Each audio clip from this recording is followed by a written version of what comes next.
Hello students. So today we are going to discuss properties and applications of full annealing process. Anyway, I'm Krishna Kishore, professor in mechanical engineering. In this session, we are going to discuss the various salient features, that is the properties and applications of annealing process.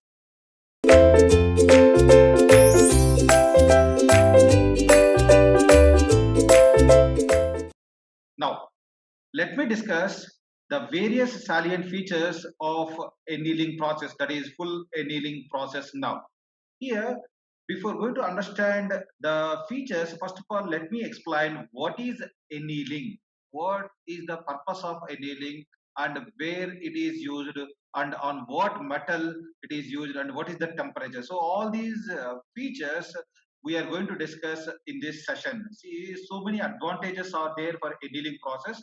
Now let me discuss one by one what is annealing process. See, this is one of the initial heat treatment, we can say, for any material, with which we can change a lot of properties. The main properties we are going to change, we will discuss in the coming slides. The first of all, let me explain what is annealing. This is a heat treatment process in which metal is going to heat to a temperature above its recrystallization temperature. So this point, try to remember.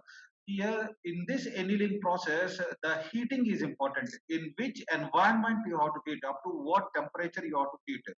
I will show the heating range in the figure also. First, let me explain up to what temperature it is going to be heated. So up to recrystallization, until it reaches to the recrystallization, above its recrystallization temperature, and and after reaches its recrystallization temperature, the material is going to kept at that temperature for some time for homogenization. So that is very very important. Homogenization is very important. You have to kept for some time at that temperature to change the properties, to absorb the properties, or to digest whatever the structural changes that are going to exist at that temperature. So that's what is the purpose of annealing here. The purpose of annealing is to change the properties and to convert the process or the material into the required property. Suppose if you want some properties, so depends on your requirement, you can change the properties by doing this process. And after reaching that temperature and after keeping at that temperature, after homogenization is completed, then you have to keep, that is you have to maintain the slow cooling process. See, various cooling process are available for any material, but here if you adapt annealing process, you have to go for very slow cooling process. This very slow cooling process is to develop equilibrium structure in the metal or alloy. See, three different types of coolings are available. One is a very slow cooling process, or cooling, medium cooling process, or fast cooling process. If you adopt a fast cooling process, you can go for quenching process, that is with the help of water. Very slow cooling process means you can keep the material in the furnace itself if you want to keep a very very slow cooling process. So that process we are going to do in annealing process. See, here the whatever the material that you have taken, that is the steel, is heated to a temperature up to 30 to 50 degrees centigrade above the temperature, above AE3 temperature. So what is AE3? That is critical temperature. I will show the critical temperature in the image. This AE3 in the case of hypoeutectoid steels. See, two types of steel materials are available. One is hypoeutectoid, that is G. See, 0 to 2% is divided into two parts. So 0 to 0, that is 0.16 is hypo, and 0.16 to 2% is divided as a hyper-eutectoid steel. So here you have to heat the steels 30 to 50 degrees centigrade above the temperature, that is above the critical temperature for hypoeutectoid steels, and same temperature, that is 32 to 50 degrees centigrade above A1 temperature. So here anyway I'm going to show what is AE3 temperature or A1 temperature in the image. Here these temperature in the case of that is the same temperature you have to maintain for hyper eutectoid temperature, that is steel also. Now, what is that after anyway, after reaches to that temperature, the cooling is in the furnace itself. As I said earlier, the cooling is a very slow cooling process.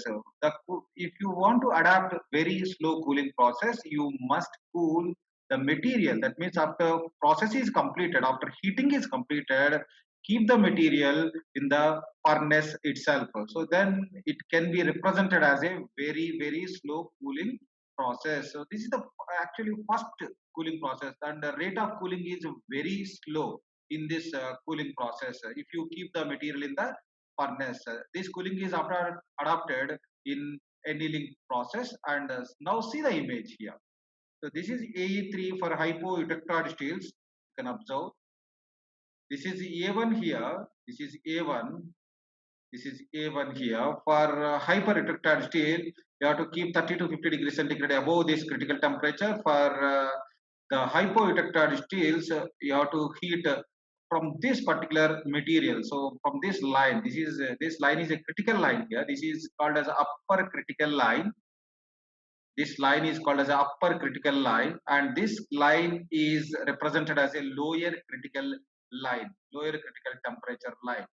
This A1 represents lower critical temperature line, and whatever the process here, this stripe shows the temperature range of annealing process for 0 to 0.8 or 0.16 around that temperature sometimes. So these up to 0.8 percentage of carbon. 0.8 means it is the composition or weight percentage of the carbon. So up to this, whatever the hypoelectric steels are available, so this hypoelectric steels you have to heat above this. Suppose if you take this Li, heat suppose say it is around 790 plus 50 degrees centigrade. Like that you have to heat the material until it reaches the austenitic structure, and after that you have to cool the material in the furnace itself. Then the process is represented as a annealing process. Suppose for example, if you take the ejected steel means 0.8%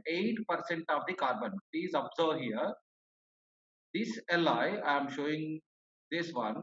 So this Li, the percentage of carbon, if the percentage of carbon is 0.8%, so this is called as a ejected steel. So this ejected steel, for this ejected steel, the suppose if the temperature, the lower critical temperature is 723 plus 50.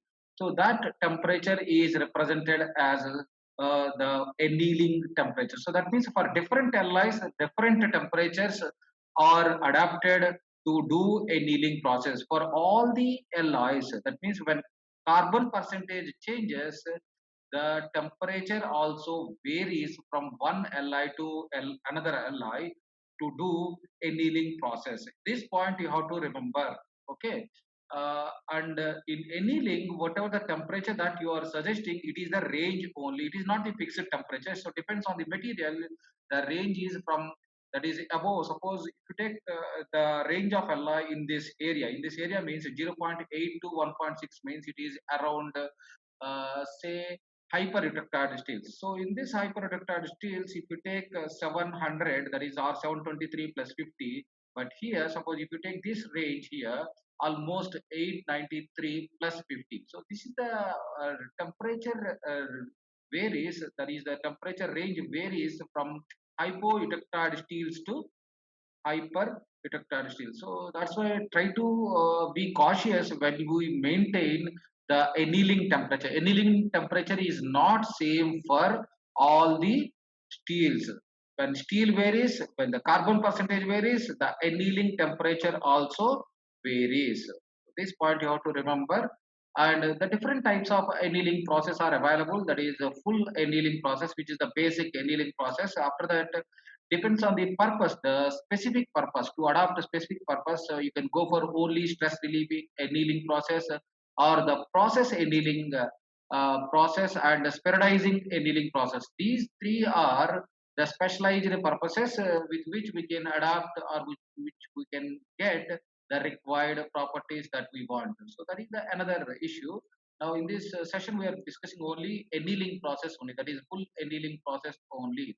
What is exactly full annealing process here? So whatever the annealing process that we are adapting, it consists heating the steel to above upper critical temperature and slow cooling. Here, heating is important, and in which environment you are cooling the material, that is also very important. Here, heating is in at upper critical temperature, that is above the upper critical temperature, and slow cooling, usually in the furnace itself. That is important here. In general, whatever the annealing process that you are going to apply, only necessary to apply full annealing cycle to the higher alloy or higher carbon steels only. So that means to which material we can adapt this annealing process, and not for, it is not preferable for all the materials that are available. We can adapt this annealing process for, that is annealing cycles for higher alloy or higher carbon steels. And whatever the process that we are adapting, it is only applicable to plain carbon and low alloy steels here. So this is the main properties or the features of full annealing process. That is a process. Now, what are the various properties? Which properties are going to change if you adapt annealing process? Please see the various properties here. So many properties are going to be changed with the help of annealing process, but the main properties that we want is whatever the steel or the material that you are adapting annealing, it will produce equilibrium microstructure, which is very important to end usage. So that means we want, if you want to utilize that as a end material and raw material, the microstructure must be equilibrium. So it will produce. And ductility. Ductility is very important in forging process or in any other forming processes. So that's why annealing process is adapted for those material in which the material shape has to be changed. Ductility, increase its ductility. And reduction in hardness. Hardness is going to be reduced. That means brittleness is going to be reduced. And so obviously, when hardness is reduces, strength is going to be reduced, and brittleness is going to be reduced. And the main point you can say that the internal stresses are going to be removed. If what will happen if internal stresses are removed?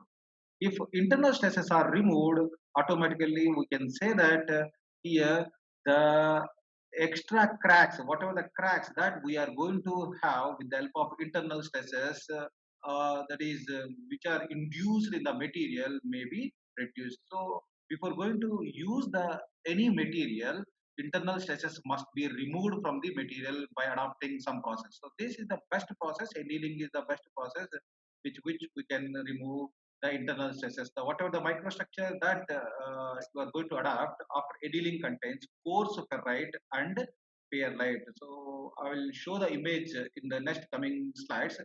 And what are the products that can be annealed? We cannot do annealing process for all the material, as I said in earlier that is cases.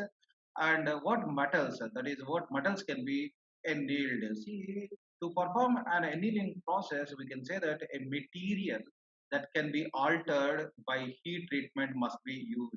Suppose some materials will not respond to the process. For those materials, you cannot adapt annealing process. So that means you have to choose a material so that that can be altered by heat treatment. So those materials only we can do the annealing process. Examples, so many examples are there. Let me take some of the examples here. Many types of steels and cast iron. So these steels and cast iron can be taken as a annealing process. That is, we can do annealing process on this. And some types of aluminum, on aluminum also, not on the all aluminum types. Some types of aluminum and copper and brass and other materials may also respond to an annealing process. Not on all the processes, only some processes, some materials we can do this annealing process. So that means we have to choose specifically which material is going to respond. What happens during annealing process exactly? When we are adapting annealing process, what happens exactly? When you do the annealing process, that is during the annealing process, we can say that the metal, first of all, you are going to heat up to a specific temperature where recrystallization. recrystallization can occur. So you are going to do the recrystallization up to that temperature you are going to heat. And at that stage, after reaching that stage, if any defects are observed that cause deformation, so those defects can be repaired or modified with the help of annealing process. That is the main advantage of annealing. Why we are adopting annealing? Because we can repair the defects at that stage, and whatever the metal is held at that temperature for a fixed period, then cool to room temperature. See, this process is a very common process, and you must do this annealing process for the materials which are absorbing annealing. Okay, and see the applications here is the recrystallization annealing. The highly deformed microstructure is converted as a fine microstructure, and highly deformed microstructure is converted as a coarse grained. So coarse grain is important, and you can see the another picture. The fine grained microstructure is converted as a coarse grained microstructure. This is the coarse grain. Larger grains here. This is here the finer grains are available. When we adapt, that is when we do annealing process, the coarse grain annealing can be happened, and machining. The main advantage of this application, that is, if you adapt or if you got the coarse grained microstructure, the machining will be very easy. So that means brittleness. Why machining is easy when we got coarse grained microstructure? Means we will get the brittle nature if coarse grained microstructure is absorbed by the material. Suppose if it is a fine grained microstructure, ductility is more, and a lot of other applications are also available. So this process, whatever the process that we are discussing, that is annealing process, is adapted, that is employed in following process. That is casting we can do, forging you can do, rolled stuck you can do, press work you can do. A lot of the applications are available in annealing process. Lastly, we can discuss only one point here, that is, does annealing increase the strength? Yes, annealing is the process which modifies the cold worked metal also. What are the cold worked metal, which is very important in manufacturing industry? That metal also can be repaired by doing annealing. Results, whatever the changes that results in reduction of the metals yield and tensile strength. So this point which is very attractive for any engineer. If any yield strength and tensile strength increases for a particular material, so that is very helpful for the end usage, and increase in its ductility. It is useful for modification of the shape, which is very important in forming process or forging process, and enabling further cold working. If you are able to do some more process on cold working, it is very useful, or we can convert one form of material, that is one shape, into another shape, which is important in manufacturing industries. So all these are help, and all these are applications of annealing process. So that's why we are adopting annealing in so many materials. So this is all about full annealing process. In next coming videos, we will discuss some more process and steps of other material technology problems. Okay. Now, this is Kakala Krishna Kishore signing up. Thank you. Thank you, one and all.